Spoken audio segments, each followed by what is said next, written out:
Hello traders, welcome to another Bitcoin analysis. Like always, we're going to start off with the larger time frames and work our way down. We did get some buy pressure to come into the market here. And one thing to note, we are starting on the weekly for a reason. We don't see much buy volume. We still got 3 days until this candle closes, but we're seeing decreasing buy volume come into the market. And on the pullback, with this bullish candle, looking at the spread, looking at how far it's traveled so far, we should be seeing more volume. So we'll see how this volume candle closes and seeing the relationship with the recent volumes that we've had. If it's a significant reduction in the amount of transactions to the buy side, could mean that it's a weak push up and it's just retesting a key zone for us to look for a potential short. So in that said, we'll now go to the daily chart. We still got 3 days until this candle closes, so definitely too early to tell as of this moment. Now going to the CME futures, the Chicago Mercantile Exchange. Mainly we're just using this for gaps, but you can also see there isn't a tremendous amount of volume. Now we can see that there is bullish candles where there's strong pushes to the upside, but we're not seeing. Look how much volume there was all throughout that bullish push here, where we're seeing higher highs and higher lows. We're seeing significant buy volume come into the market. Now at this point, at our support, we're not seeing much buy volume. We're not seeing much activity here, but you never know. Like we've seen here, we can see the momentum start from very little, and then we see that we have more buy volume here than we have the previous couple bullish candles here. So we are increasing, but just looking at the amount of transactions relative to what we saw earlier this year, there's a huge discrepancy. In terms of pullbacks to key areas, the places I can see on the CME futures are going to be definitely this zone right here, where we're currently basically right at the resistance, and that's going to be at the $92-ish $100 area. And then if we do break that, we're probably going to come all the way to the $9600 zone. So we'll see how the volume is on different exchanges when we are coming back to the upside. We're now in a correction, making a lower high, because I'm still viewing the market in a bit of a downtrend here on the daily, because we made higher highs and higher lows. We can see a strong push to the upside, and now we are creating a low, a lower high from this high, a lower low, and now we're potentially creating a lower high, because this is the previous high and we're now creating a potential lower high. So yes, we are looking for longs on the smaller time frames, but we do have quite a bit of resistance coming up here. So an entry from here to here, or even here to the next level of resistance, is totally doable. But as we get higher and higher, we will want to see the price pass this key zone before we look to really have and confirm our bullish trend. Because from this point to this point, obviously, yeah, that is a good entry and that would be a good push for the retest. But from the $9600 zone and above, I think we will have a little bit of challenge getting over that zone. So if we do get over that zone, that's great. And we do have a zone of confluence where we're holding the lower highs, which we'll go over, which is something like around like this. So we'll go over that on the different time frames here. Like so, this is going to be the Gemini exchange on the daily here, and let's just draw a snip here as well. So we got a couple zones that we're currently working with. We were holding below this zone right here. It was around the 9K zone, $8,900 zone, and then we see at previous resistance, not really a perfect level of support, but it's a zone where we got to remember that. And then we tested for a resistance yet again. That's where our sideways consolidation was, bouncing from resistance to support, but then we made it to a mid-range zone and then pushed up above the resistance there. So now we are in a pullback or a potential exhaustion phase, because this is an impulse push because it pushed beyond this key level, and now this is a pullback creating a potential lower high. So We got a zone of confluence that the price could be coming up to, which is connected by these descending lows here with a descending trend line. And then we're also going to find a confluence zone using a horizontal zone of support or resistance that we can see in the previous price action. So that's what we're looking for. We obviously got a decent amount of space for that before it occurs. So with the momentum to the upside, we will still be looking for shorter day trades to the upside. But when we do come closer to our range of confluence for the sellers, we will then be looking for potential weakness in the market, looking for a market structure that is initially higher highs to then a potential consolidation. And then we're looking for a break in some level of support, maybe a descending zone and an ascending zone coming, creating a confluence. We're looking for some weakness in areas of major levels of supply, which is going to be right here, because we can see descending zone, horizontal zone, creating a zone of confluence. So we're going to look on the 15, 5, even 1 hour to see if there's a weakness at that level. If there is, it could be a nice retest and then a push back down. Oops, kind of like we saw in this situation. Like so. And let's just take a picture because not exactly similar, but somewhat, where you see a nice horizontal zone right here, and then you have a consolidation above the zone. You push aggressively down, and then you come back up to retest the previous support as a new level of resistance, and then you dump back down. So we got to be careful that we're not too long biased, and we understand that there's a key level of resistance around this area. So in that said, let's now go to the 4-hour chart first, the Heikin Ashi, which represents more of the momentum. We'll go over on the daily as well as the 4-hour. Let's just go to the daily first to see the momentum on the daily chart, just using the Bybit exchange here. So we're not seeing a tremendous amount of volume on the Bybit exchange, but the momentum is definitely more towards the upside. We're seeing candles close green now and starting to push up towards our zone of confluence around 95-ish if it does get to that level. 4-hour represents and gives a little bit more clear of a picture. Let's just take a snip and discuss A, market structure, and B, what we could be looking at in the near future here. Just give me one moment. I'm going to have a little sip of coffee, and then I'll describe what we're able to see on this 4-hour chart.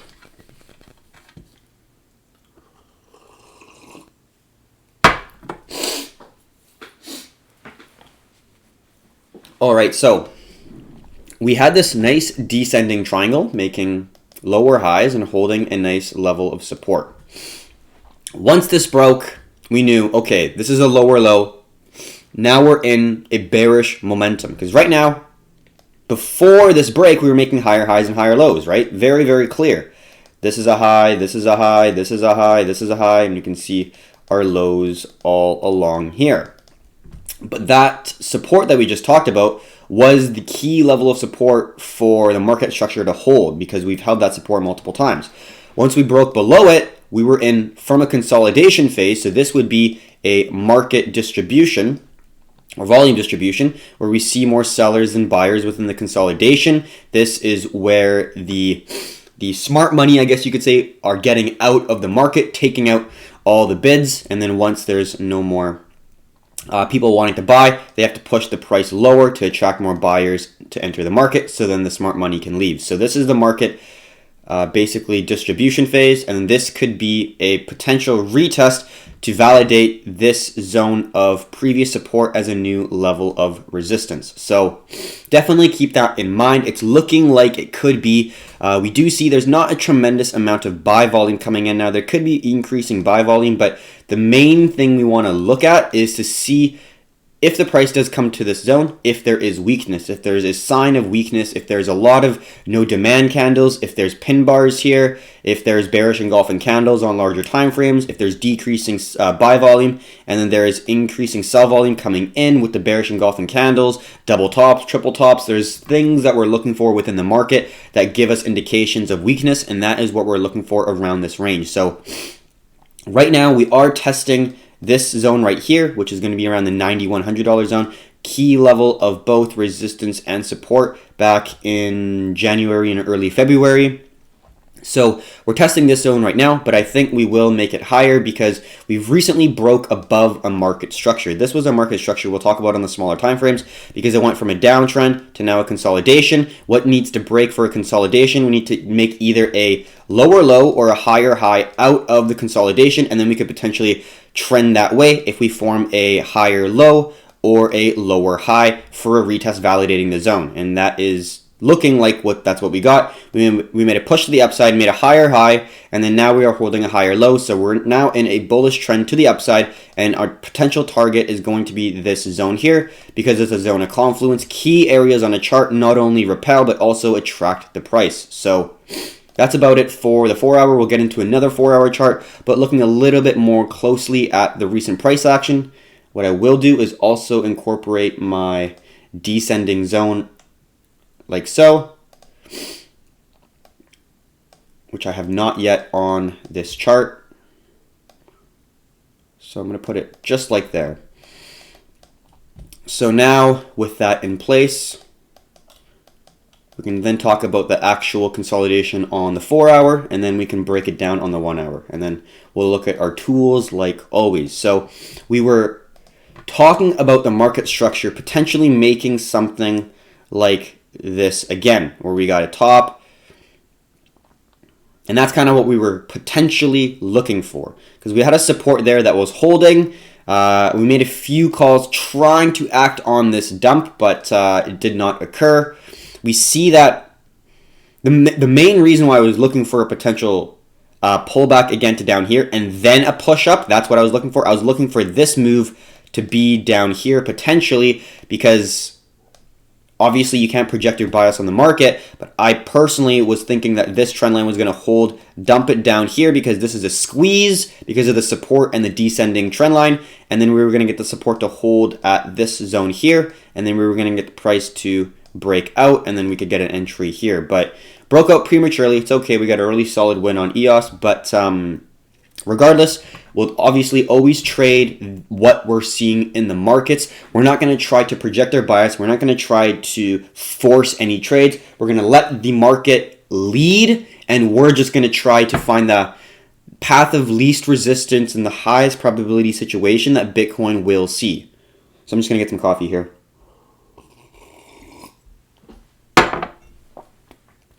So in that said, we got our first squeeze, which moved the price like we talked about, and then we got our second squeeze, and we held this support, right? We held 3 times. Twice, I guess, if you're just looking on the 4 hour, but on the 1 hour, we held multiple times. So then we got a descending trend line and a horizontal zone, creating a squeeze, and then we broke to the upside, and then we got our strong move. So not much more to talk about it on the 4 hour. I think on the 1 hour, it's a lot easier to see. One thing to note, just the reason why I was looking a little bit more on the downside, we saw when we should be seeing, I guess, more demand in some sense, we're seeing a decrease in demand as we're coming up closer to the descending trend line. And then we got a dump down, a huge bearish candle. Kind of same thing here. We saw a lot of volume pick the price up, and then we saw the price coming to the zone. We saw a decreasing volume on this candle here. And the next candle saw obviously a huge surge in volume, and then we carried our momentum to the upside, which was great. There was a little bit of hesitancy here, and that is where we took our first set of profits on EOS. We didn't trade BTC, but we traded EOS as a sympathy play, and then we took some profits when BTC was in this range, and then made a move to the upside, and then we held until we sold this morning. But let's now go to the 1 hour chart and discuss what happened on the breakout here. So after a push up, we held this resistance, validating this consolidation zone. So then I was thinking that we were going to stick in that consolidation zone for a little bit longer, but that's okay. And then we made our move to the downside. We got 1 test, 2 tests, 3 tests, 4 tests. All right, that's a dependable zone. Now, one thing we didn't get, unfortunately, or otherwise I would have entered on BTC, is any real pullback here. There was no real validation of this zone when we broke it.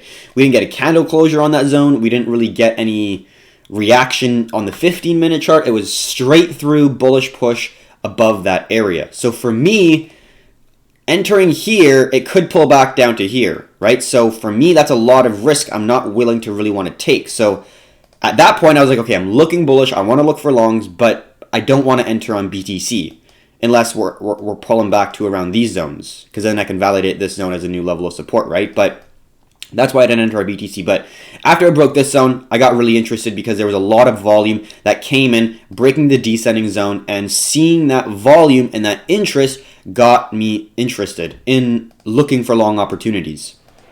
Now, I knew that there was a resistance above, and we're at a mid-range price action pattern with a resistance above. So we have to understand that. So that means when we're in a trade, when the price is reacting to this level, there's only two ways that it's going to go, up or down.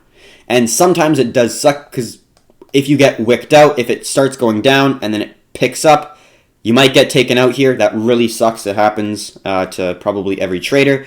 But that's at a certain point where if it's going to go up, you're going to let it go up. If it's going to go down, you try to set a stop loss at a point where you're somewhat managing risk, but you're letting that play occur in that zone of sensitivity. Because you don't want to set it up here because obviously the price is going to have a battle between the buyers and sellers. And we're just going to see who wins. We don't know who's going to win. We have no idea when the price is going to get to that zone. We can speculate looking at volume, looking at TA, all this stuff. But at the end of the day, we can't guarantee anything. So we're just going to put the stop loss here and say, okay, we don't know if it's going to break, but we have a high probability that there's going to be some reaction, some battle at that zone. So we'll let it happen. We'll let it bounce around. And if the bulls are able to win, well, then I want to be in that trade because all the sellers are taken out. The short seller is going to get out because they want to have a stop loss there. The buyers, the FOMO entry people are going to push the price higher up, and I'm going to be interested. So I'm going to be looking for longs. And that's the outlook that I had of this breakout. I knew that there was going to be resistance here, but the volume that came in to hit that zone was significant. It wasn't a small amount of volume. Look at what happened here. There was not a tremendous amount of volume like there was, but when we were actually at that zone, there's not a lot of buy volume trying to push the price up. Really, there isn't. Looking at what you can see right now. So in that said, there's not a huge driver trying to push the price above the zone because we don't see there's not a lot of buy volume. Now, we did get a last attempt with this candle right here, where you got an attempt with a wick to come all the way down, but at that point, it was so high up that the sellers had more conviction and confidence that they were able to drive the price back down. But let's say if that same level of pressure came around here, well, then it could have been a different story. It could have broken above this zone because there could have been more bullish sentiment, bullish conviction, confidence. But because the price has already made lower lows and lower highs, there was more people who thought bearish. So then the bulls got rejected. But then coming up for the second time, we were thinking that the price was going to hold here a little bit, come down. We saw some higher lows get respected. So maybe we were thinking that the price could have got rejected here. Pushed down, pulled back, zone of confluence, and then pushed down. Could have been a nice entry there. So that would have been an option for us if the price did break the zone. But we were patient in waiting for the price breaking the zone. Broke to the upside, we were looking for longs. So that's the overall what happened to get to this point. And then from this point onwards, let's just talk about the zones that we're currently working with. And I'll take this off, and I'll take this off. Just so we're keeping the hour chart very simple and clean, only kind of keeping what we need. So let's copy this and look for zones that we're currently holding under. Well, this is definitely an easy to identify zone. And on the 4-hour chart, yes, that's a key zone. So we got two zones for resistances. We're currently at one right now, which is around the 91-ish $100 zone. We can see that both on the 4-hour back in January. Previous resistance, support, support, support, blast off. So you can see that's a zone of sensitivity. And before we drop down, we can see on the 1-hour, we respected it as a support before dumping below it. So we can see that's a zone of sensitivity. That is number one. Number two is going to be the key area of supply, which is around 9,500. These are going to be the two major supply zones that we're going to be trying to be taking on from the bulls. So we got this zone right here. We will make it red.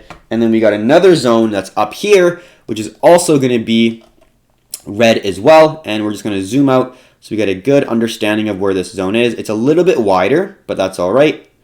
I'm going to just put it right around there where you got just the bodies of the candles closing at that zone, and we don't see any bodies below it, but you see wicks protruding below. So that shows me that there was buyers at this area that held that zone right there, creating a significant area for me to look for in the future if the price does come back to this zone. So right now, we have broken the market structure. So this horizontal zone of now support is going to be a key area where demand could possibly be. If the price does come back down below here, we could see a nice area of support. Also, just drawing a nice trend line from this zone onwards, we do have a potential zone of confluence here. Very unconfirmed. We only have 2 touches of this zone, including the anchor point. So we need at least 3 to even make it a potentially dependable zone. And if we have 4 touches, then it's a dependable zone.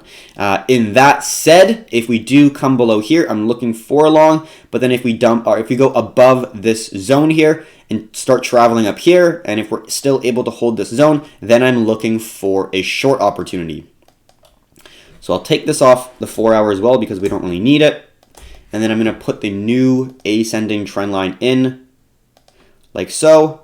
Just from the wick to the wick, from type A to type A, and then we're going to put a projection at that zone, creating our nice little ascending trend line that is yet to be confirmed. If we do see the price dump down and test this zone and respect it yet again for a 3rd time, then we can say, all right, then we're able to use it. So right now, we just broken out of a market structure, which is great to see. We are in a bullish trend. We made a higher high with strong increasing buy volume coming into the market with lots of bullish candles, seeing the price get picked up, which is great to see. We are currently at a resistance zone and we're getting a level of reaction, which is completely normal. If we do get a push up above here, we will be looking still for long opportunities because we broke the resistance. If we retest it and validate it as a new level of support, seeing more buy volume and sell volume coming into the market, maybe even seeing some no supplies, that would be fantastic. And then the main area we would then want to hit is 95. We do have a minor level we can see on the 1 hour chart right here. Could be a zone of sensitivity here for us. I'm just going to make it white, and then we have our main area of supply. So right now, I'm personally not going to do anything because we captured a significant move to the upside, and we just made an impulse push that pushed us to our next resistance area. So right now, what I'm personally looking for is a potential pullback, maybe around to the 89 9K zone. If that is the case, that's fantastic because we made, let's just talk about market structure here. So we got to understand this is the consolidation zone right here. We made a higher high because we broke this, and the higher high was perfectly in line with our next zone of sensitivity, our previous support, which is going to be a new level of resistance. So now we made a higher high. We don't want to enter long on a higher high because there's a good chance we're going to make a higher low. Not a 100% chance. It could just go like that, and that could be the higher high or higher low, sorry.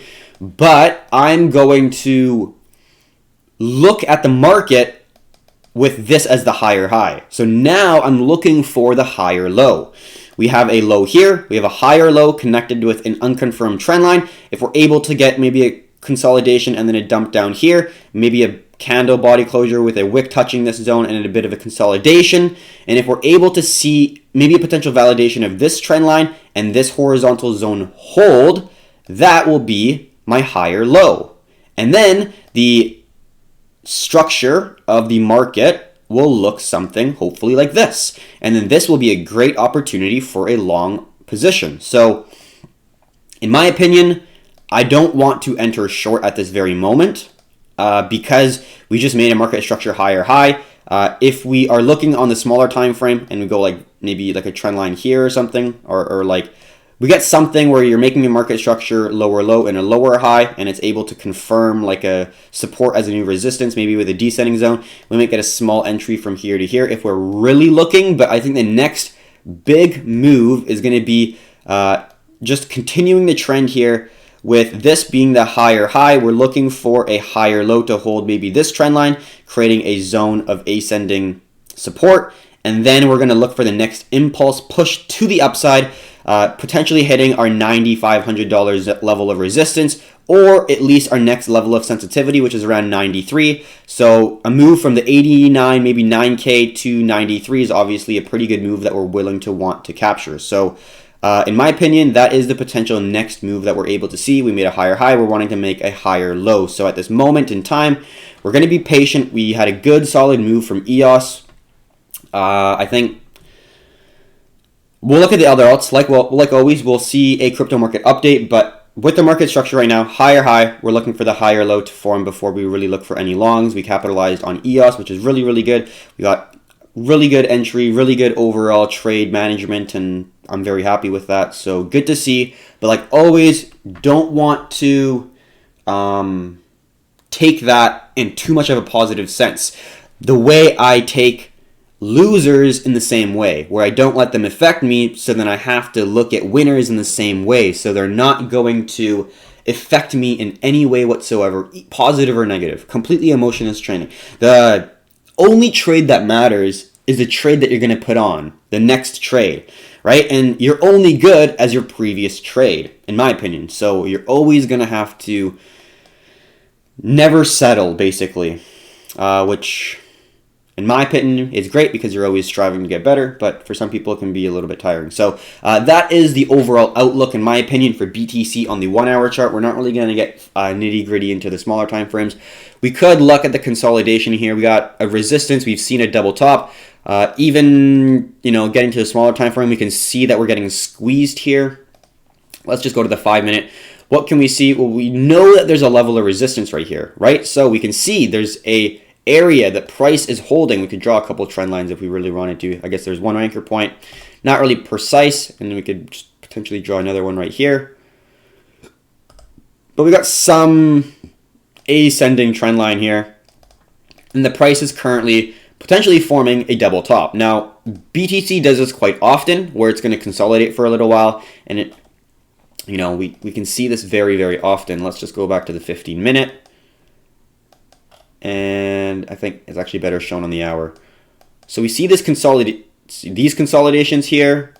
We see these consolidations, it moves in bursts of consolidation and then a push, whereas a lot of alts, like Link, kind of have more price action patterns. So in my personal opinion, that's kind of why I do sympathy plays a little bit more on alts, but at where the price is right now, in my opinion, I think it's going to hold this support because it's more of a well-respected zone, and then break this zone and then potentially form a new low where it's not going to be a lower low, but it'll consolidate here for a little while, which isn't really anything worth trading. It's like 0.7%, not really anything that I want to do, but at this very moment, we're just consolidating. We got a key level of resistance at around 9140-ish, 9120, depending on which exchange you are using. So that's my outlook. I hope you enjoyed this video. Mainly, I'm going to be sticking to the 1 hour chart and kind of letting it consolidate for a little while, not trying to perfectly time the market at this point because we just made a strong move here. And like we said, we are looking for the pullback, and then we're looking for the validation of buyers when we are pulling back, and then we're going to enter. So now the charts are complete. We'll go to the tools that we're going to be using to assess the supply and demand within the market. First things first, going to be the longs and shorts that were opened on margin on the Bitfinex exchange. First thing we're going to look at is the buyers. We can see clear resistance, and we're basically right at the support that we held last time. So it will be interesting to see how the price reacts to these zones, if it's able to consolidate a little bit more, if it's able to hold a potential low and gain back the market. So I'm actually surprised at how little amount of margin longs that were opened on Bitfinex. We can see there's not a lot right here, but there is definitely a significant amount of time where the price or where the instrument here is consolidating before we get that next shift up. So we might be seeing a lack of major interest just in this chart. That doesn't mean that the price won't appreciate, because obviously we've seen the price go up in BTC and there's not a whole lot of interest here. There's been some buy pressure. We can see that there is a candle here that's green, and the previous Candle before that is green, the one before that one. But overall, we're seeing a little bit more of an interest in the buyers, but there's not obviously a surge of buy pressure where there's a possibility of a short squeeze or anything, or a massive aggressive move, because there's a lot of longs. So right now, there's not a huge interest in both the margin shorts and margin longs. So there's not going to be, in my opinion, a massive dump where there's going to be a massive shift and swing in supply and demand, because there's not a lot of positioned on margins open. So we'll see these moves kind of take normal swings, which is exactly what we're looking for, but there's not a massive discrepancy from the margin longs or the margin shorts. So just something to keep in mind. Not telling us a whole lot of information, but it will be nice if we are able to hold this zone, because then we're going to see a stability in the buyers and then the confidence start to build. And if the price does kind of break out of that consolidation, we could see another shift in supply and demand where there is now a surge in demand like we saw here. Now for the last tool that we are going to be using, it is the CoinFarm BitMEX, different exchanges, BitMEX, Binance, and Bybit exchanges. So it's going to be this one right here. So this is going to show us the number of positions that were open on different exchanges for the 24-hour time frame and for the hour. So we're going to start off with 24-hour. We see that it's more weighted toward the long side in the 24-hour, making sense because we've seen some bullish momentum here. BitMEX, 54% towards the long side, where there's only 45% towards the short side. Binance is basically break even, 51% versus 49% towards the buyers. Bybit is even less, 50.5 and 49.5 for the buyers. But basically, it's break even. BitMEX does have more buyers, but Binance and Bybit are pretty break even for the confidence versus the buyers and sellers. Now for the 1 hour time frame, we can see definitely a little bit more discrepancy towards the sellers if you're looking at all three. But looking at each one, we can see on BitMEX, more weighted towards the buyers, 54.5%. Binance is 45% for the buyers, meaning 55% for the sellers. And on Bybit, there's almost 60%. There's 59% for the sellers and only 41% for the buyers. So on the smaller time frames, a little bit more weighted towards the sellers because the two exchanges are more sell side heavy. But on the longer term time frame, it's looking pretty even and equal. In an equilibrium right now. So it makes sense. We're in a consolidation. We're not in a crazy uptrend or downtrend. Looking at just where we are right now, a little bit more weighted towards the buy side because we did push up twice and then now we're in a consolidation. So if we start to see the momentum push to the upside, you can bet that there is going to be more buyers entering the market. So that is the overall analysis. Hope you enjoyed it.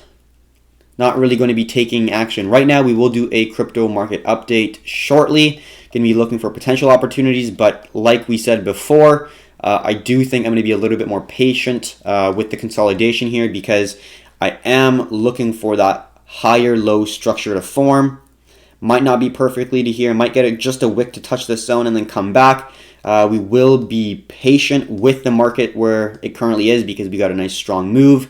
We had secured some bags. So at this point, we're looking pretty healthy, and we want to ensure that we are now taking the highest. Well, we always are trying to take the highest probability situations, but we're in no rush to really enter the market to try to scalp or anything. We're trying to understand the market structure in the larger time frames and trying to understand and identify and capture and profit off of the large swings in the market, not these tiny little moves off the 5 minutes. So I'm going to try to stick on the 1 hour chart for the main zone that we are looking at. So thank you very much for watching. If you have any questions, I don't really see anything on the YouTube. Ian Noble said, thanks for the update. You're very welcome. Donald Pump said, what's poppin'? How's it going, Donald Pump?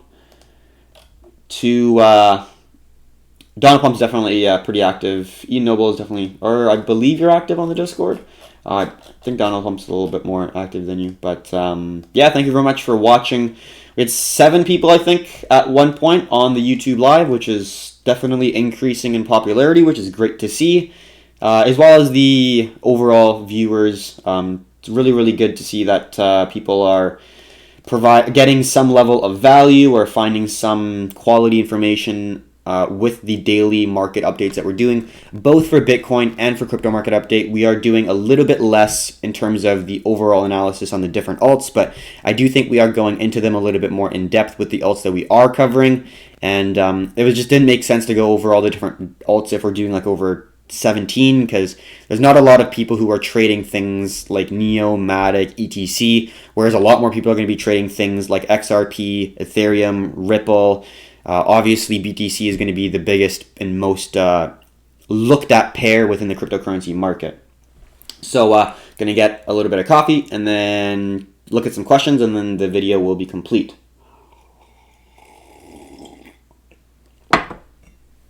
Donald Plump says, I'm here to hear the coffee sips for maximum prosperity. I love that. Yeah, no problem. Do it every single day for you guys.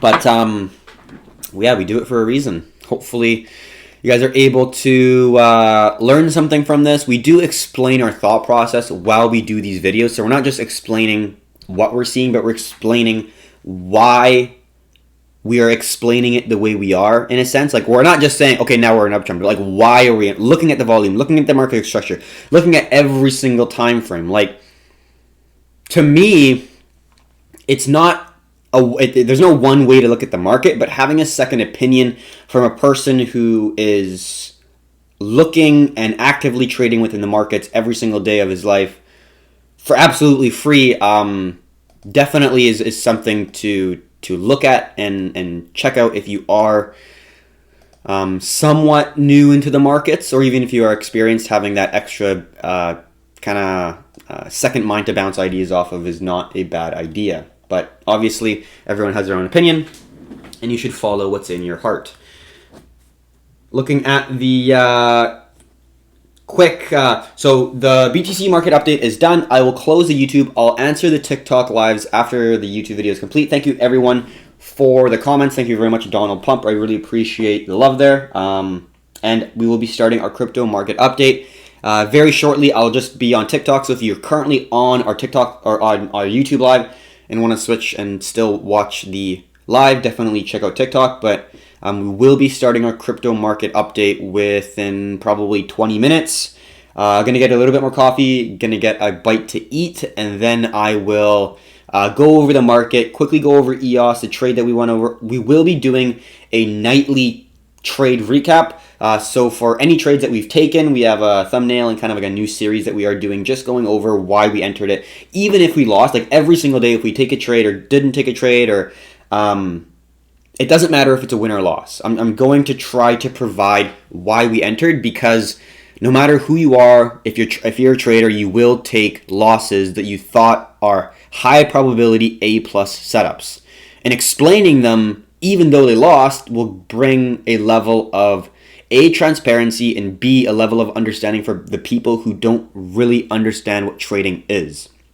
I don't win 100% of the time. I don't win 80% of the time. You know, it is something that you have to accept your losses and learn from them, or else you will not be able to sustain longevity, because when you inevitably do hit this string of losses, if you lose your emotions, if you revenge trade, if you're like, fuck this, I lost 10% of my account this week, I am going to leverage my account next week and gain it all back in the first week because I'm going to take back what's mine because I'm better than the market. You're gonna fail. You can't have that ego.